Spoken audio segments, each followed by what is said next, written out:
All right, so we have to begin our unit on demonstrative pronouns now. Demonstrative is something that comes from a Latin word, demonstro, demonstrare, demonstrave, demonstratus, and that particular Latin word means to show or to demonstrate, which helps us with that meaning.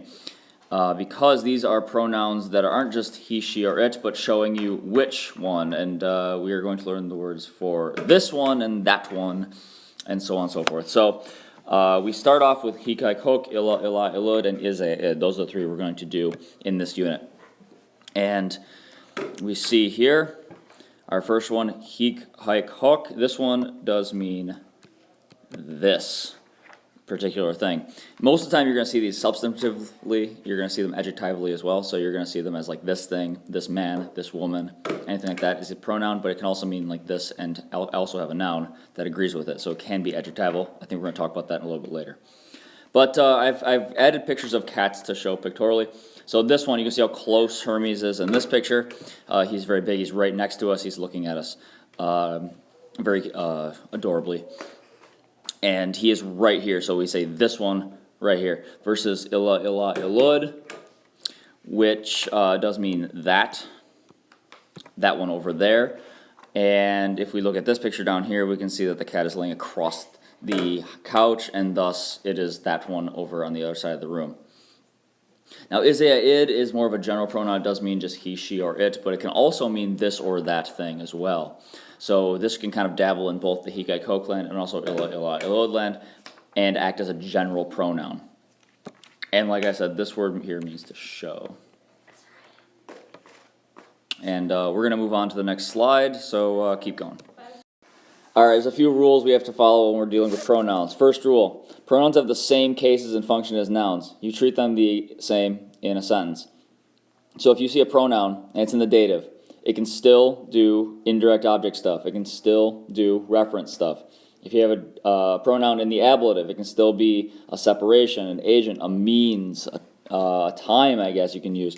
They have the same function, so this isn't anything new. You're basically learning ways to represent nouns that you already know the function of. Second rule, always identify the referent. Know what that pronoun refers to. All right, you don't want to go through the sentence not knowing what that pronoun actually is referring to and what it means. And we're going to do a little practice with that in our example to the right. But I'm going to go over the third rule first. And third rule is, remember that pronouns have irregular declensions, and you must memorize them. All right, let's get started on the sentence here. We see Brutus, he's our subject. Gladium is our direct object in the accusative, and habebat's our verb. It's a very easy transitive sentence. Brutus had a sword. Kaisarum we see as an accusative. He's probably the direct object. Eo, this is from is, id, and this is the ablative form. Sub Pompey, now sub takes an ablative, so we have to keep going past Pompey and go to imagine, to our ablative, and then we have interficit, which is a verb. Now, we have to decide what eo refers to. Now, look at this function here. We have he killed, and there's no subject, so probably he killed Caesar. Eo, and this is probably going to point to means in this case, because we have to have some kind of instrument for the killing Caesar, but we've also already mentioned a gladium. Okay, so that's actually going to help us decide. We could have Brutus, but he's kind of already being our subject. There's no other nominative given, so we've already got him as a subject. We can't make him the referent of eo. It has to be gladium, because that's the thing we're using to kill Caesar. So context is big when deciding about your referent.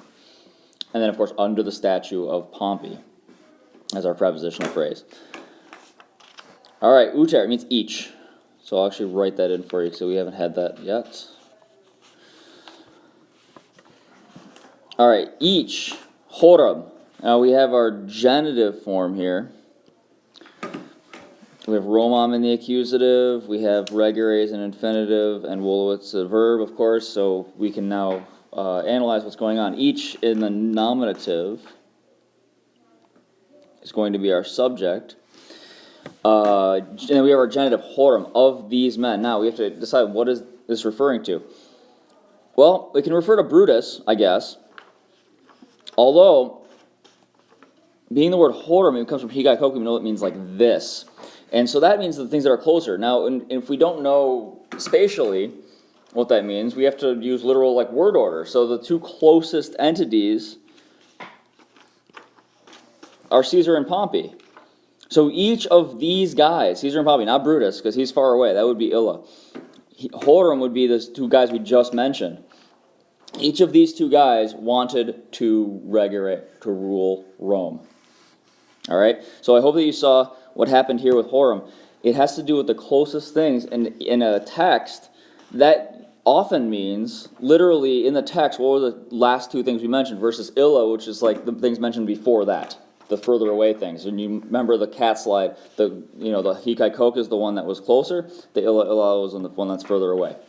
All right? So you can use that literally as in text as well, not just spatially in the real world. All right? Let's move on. All right, rule number 3, you got to memorize these declensions. So here comes Hikaikoka at you. And of course, I've already made the chart, so we're just going to fill it in. Nominative, masculine, we're going to go across, not down. Heek, hike, hook. The cool thing about this is you get the first 3 already in your dictionary entry there, so you're good to go there. Genitive, huius,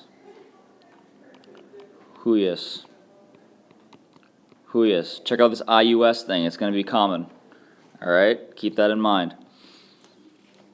Huic, huic, huic.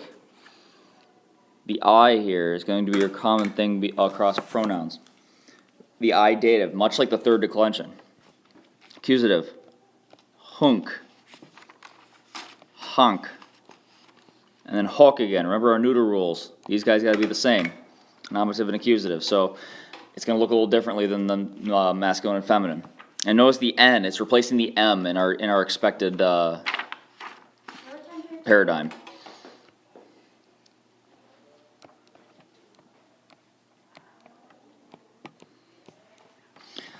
And here we go with our ablatives. I put macrons over them because I wanted to show you that these are long as opposed to the hook here and here. There is a difference between those in that the accusative and nominative are short and the ablative is a long. So I did put those in. You do not have to do that typically for me on a test, but it does help to know that those are the way they are. All right, nominative plural, here we go. He, high, hike. Now, hike is a little weird for a neuter plural. We're expecting an HA or something like that. But hike is actually our form. So remember this one. This one's weird. Horum, harum, horum. Very expected ending with the O-U-R-M, A-U-R-M, O-U-R-M. So nothing new there. Hees, hees. Hees, and much like first and second declension, we see the IS.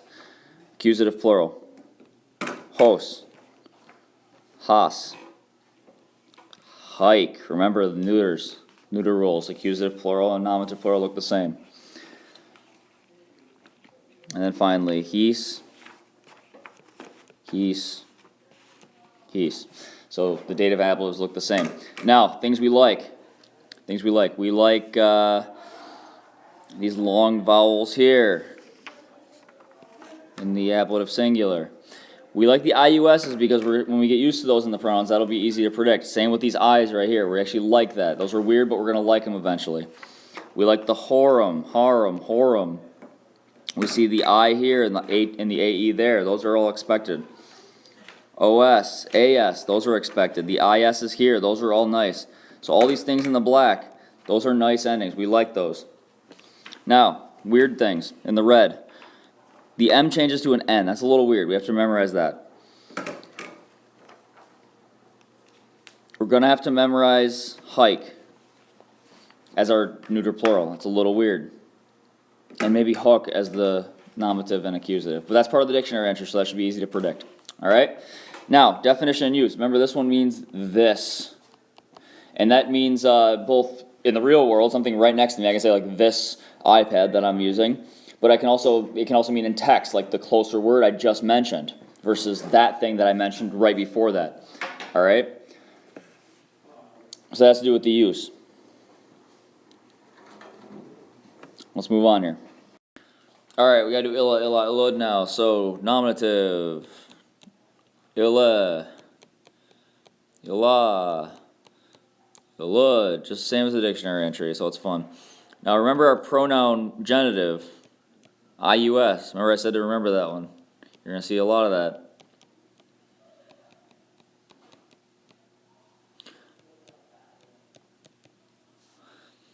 Again with our I here, illy, illy, illy, ilum, ilam, illud. Remember, those two are the same. Illo, illa, illo. So there you go. Those are your ablatives. Nominative plural.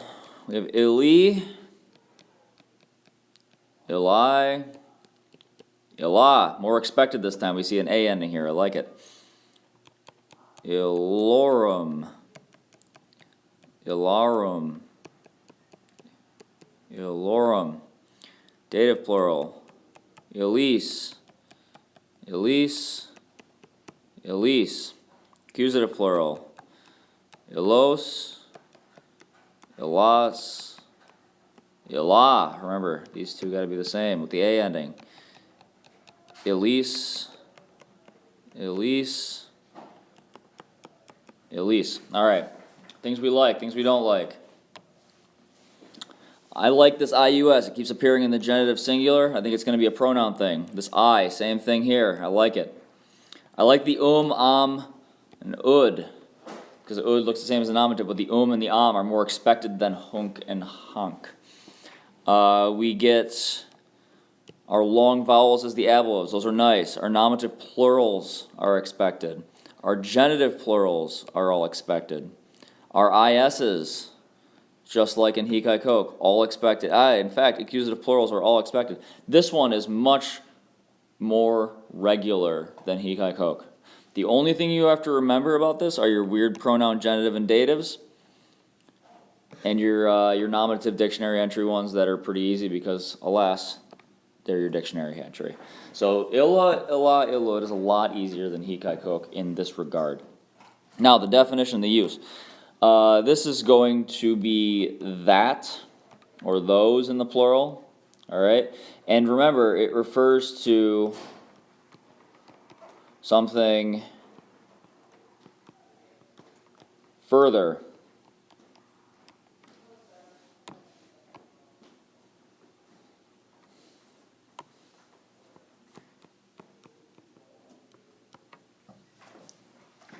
Now that can be in reality, something that is across the room and you say that one over there. Or, like I said earlier, it can just mean something in the text. All right, here's your text. If you have ilum, it could be referring to something further away. And if you have heek, it's probably something closer. All right? So you got to keep that in mind. Now, pronouns in general, if you have two of them like this, keep in mind that they are going to agree in gender and number as the noun that they modify, or that they refer to, sorry. But they're not always going to have the same case because you're using it a little bit differently. You're representing that noun in a different sense. All right? So if you remember our example with Pompey and Caesar before on another slide, and you can rewind if you want to go look at that, you had horum in the genitive, and neither Pompey or Caesar were in the genitive. So it doesn't have to agree in case. It still refers to them because it's the same gender and number. And if you have a singular and a singular, it can be plural then, okay? So just keep that in mind. There are agreement patterns still. They're not as rigid as your adjectival agreements, though, all right? And let's go to Isaiah id, and then we're almost done. All right, let's start with Isaiah id now. We have, of course, our dictionary entry, guys, so they're up here. We have our genitive. Oh, we go to e's now. Cool, all right. We have our IUSs again. Hey, look, pronouns with IUS genitives. Interesting concept. We have EI. Look, our I's again. It's like it's a pattern. Accusative, ayum, ayam. Oops, nope, no id there, remember. Accusative and nominative look the same. This is also id. AO, AA, put our macrons in. AO, all right, there's our ablatives. Looking good so far. They actually have a lot of expected endings. AE, AI, AI. Hey, look, our AI. So it's not like hike. Yet again, we have aorum, aurum, aurum. Now more expected endings. I like it. Aes, aes, aes, eos, eos. Oops, that's a weird A. Let's fix that one. Eos, ea. And yet again, aes, aes, aes. All right, those are pretty easy forms. Things we like. I'm going to start from the bottom. We like these guys, and we like these guys. Again, IS is all the way across. Hikai, kok, illa, illa, illud, and is it all have IS endings. Accusative plurals. They're beautiful. We like them because they follow first and second declension yet again. Genitive plurals across the board we've liked. This one, much like illa, illa, illud, we like the nominative plurals. We have our I, our AE, and our A. All right, masculine, feminine, and neuter. Here we have our ablatives. Our ablatives we like as well. Aum, aam, id. Now, id is a little bit weird, right? But if you use your neuter rules, this one shouldn't be that bad, right? Because it's in the dictionary entry, and you need to know that nominative and accusatives look the same. So I'm not going to circle it in black, but it's not that bad when you think about it. Remember our dative and genitives. If we know our pronouns, those are going to be pretty good. So yet again, much like illa, illa, illud, the only things we have to really worry about are these guys up top. And that's pretty much it. See, pronouns are not that bad declension-wise. They have a lot of similarities with the nouns, so those are good. Now, the use of is, id, and definition. The definition is actually a rather tricky thing. You can actually say this or that, but you can also make the argument that this is just your he, she, or it pronoun. It's used often just as a normal pronoun like we would in English. However, it can also mean this or that thing if you're trying to be emphatic. So this is why it's kind of a universal adjective, or sorry, pronoun, if there is one, in Latin. So we'll keep that in mind. It kind of depends on context, I guess is what I'm trying to say. And its use, there is no specific thing like hikai, kok, and illa, illa, illud for word order in a paragraph or things mentioned in certain order. It really is just kind of, it's just a general pronoun. You can see it in a lot of contexts. It's still important to identify the referent, but it's not going to be very hard to do, much like we did with the gladio and AO example earlier in the video. So go ahead and rewind to that if you forgot about that. But I mean, other than that, you can really just kind of treat it like this, or if you're trying to be emphatic, you can use this or that. All right, and that's pretty much it. Let's move on to the final slide. So now you guys know about demonstrative pronouns and how they're working at least a little bit, so keep those in mind. The declensions are really the hardest part of these things. They work exactly like nouns. So once you know the declensions, you can treat them just like nouns and success. You'll be fine. But yeah, that's pretty much it. I hope to continue to make videos, and I hope you keep watching them, and I will see you next time.